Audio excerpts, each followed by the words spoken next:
Tangis yang pecah dengan histeris, itu adalah tangisan emak pemilik warung yang nampak berlindung di dalam warungnya. Nampak etalase makanan sudah pecah, kaca berserakan di mana-mana, dan di depan warungnya terdapat beberapa orang yang mengacungkan kayu sambil berteriak, "Tutup! Tutup!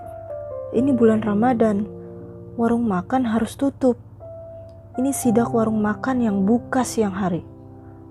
Kami sudah beri ultimatum agar tutup, namun masih saja kamu buka. Kamu harus menghargai orang puasa. Ini adalah sidak keimanan dan takwa." Beberapa orang berteriak ke arah warung bersahutan dan menyeramkan. Sebagian di antaranya berteriak takbir dengan sambil menggenggam kayu di tangannya. "Astagfirullah, itu emak kenapa, Nin?" Dina terlihat ketakutan dan tak tega melihat emak yang terintimidasi. Warungnya berantakan seperti habis diubrak-abrik secara paksa. Aku tak menjawab pertanyaan Dina. Aku tahu ia ketakutan. Aku berusaha menenangkan Dina dengan memegang erat tangannya. Dari riuhnya suara teriakan yang saling bersahutan, samar terdengar suara-suara orang menenangkan. Penasaran aku berjalan perlahan untuk mendekat. Sementara Dina masih menggenggam erat tanganku. Ia nampak syok melihat kejadian itu. Di depan pintu warung emak terdapat 3 orang lelaki yang berusaha menenangkan situasi. Berdiri tepat di depan pintu masuk warung menghadapi kerumunan orang-orang yang masih saja berteriak-teriak. 2 orang aku kenal. Ia adalah Pak RT dan Pak RW setempat. Aku tahu mereka karena aku beberapa kali bertemu dengannya saat meminta izin acara seminar gizi dan kesehatan untuk masyarakat sekitar. Saking seringnya aku mewakili mahasiswa kampusku untuk meminta izin, mereka pun sampai hafal wajahku. Namun 1 orang di sebelahnya aku tak kenal. Ia seorang pemuda menggunakan kemeja warna hitam dan peci hitam, serta celana chino yang juga berwarna hitam. Wajahnya nampak tenang dan tatapannya tajam. Raut mukanya yang tenang tak menyiratkan kekhawatiran dan ketakutan dalam dirinya. Padahal ia menghadapi banyak orang di depannya. Dengan upaya yang lama, akhirnya Pak RT dan Pak RW berhasil menenangkan kelompok itu. Namun ada satu juru bicaranya yang masih ngotot. Dengan suara lantang dan tegas mengatakan jika demi menjaga iman di kampung ini, maka seluruh warung makan harus tutup di siang hari. Ia juga berujar dengan nada tinggi bahwa apa yang dibuat oleh kelompoknya adalah sebagai tindakan wajar terhadap warung-warung yang membandel, tetap buka dan melayani orang makan di dalamnya.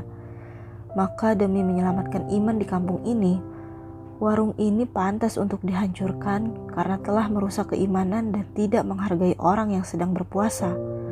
Pak RT dan Pak RW nampak kewalahan menanggapi ketua kelompok itu. Terlihat sang ketua kelompok begitu mendominasi dan berusaha mengintimidasi dengan suaranya yang lantang. Beberapa saat kemudian terlihat Pak RT meminta pemuda di sebelahnya untuk maju berbicara dengan si ketua kelompok yang meminta warung emak ditutup. Dengan santai pemuda itu maju, wajahnya nampak sangat tenang. Dengan senyum ia meminta si ketua kelompok untuk meninggalkan lokasi. Ini 2 jam lagi waktu berbuka puasa. Sebaiknya saudara-saudara pulang, membatalkan puasa di rumah bersama keluarga atau di masjid bersama kami. Beberapa orang anggota menolak dan bereaksi berlebihan. "Kamu siapa berani-berani nyuruh kami bubar? Kami akan bubar kalau si pemilik warung berjanji untuk tidak membuka warungnya di siang hari selama bulan puasa." Dengan lantang satu anggota kelompok membentak si pemuda. Namun kulihat tak ada sedikit pun gestur ketakutan pada pemuda itu. Ia hanya tersenyum.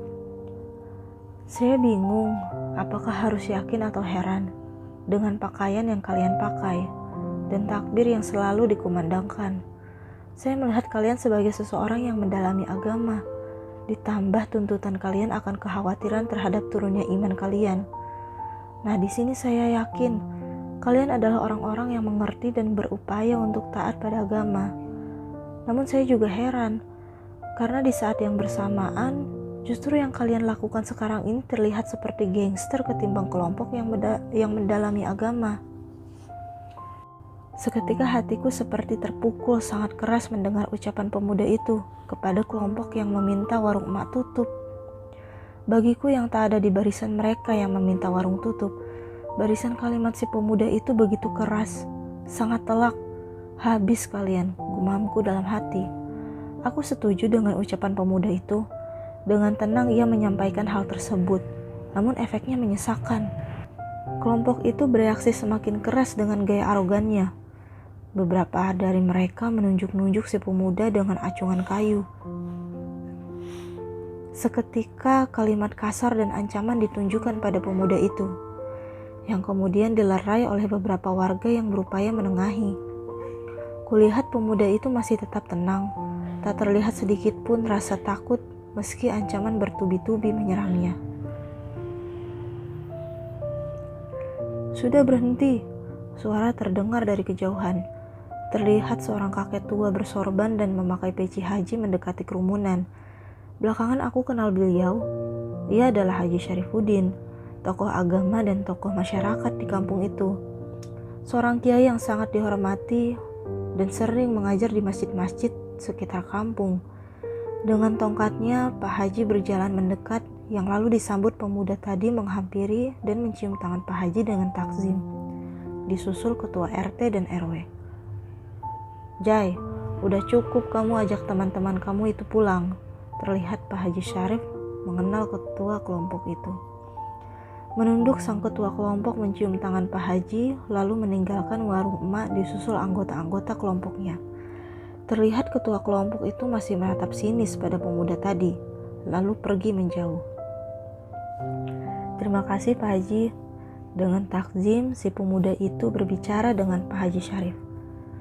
Udah Liv, jangan kamu ladeni orang-orang itu, jawab Pak Haji sambil menepuk-nepuk pundak si pemuda, kemudian masuk ke dalam warung memastikan keadaan sang pemilik warung. Aku dan Dina masih terdiam mematung menyaksikan hal tadi. Kulihat Dina wajahnya pucat. Ia sangat ketakutan.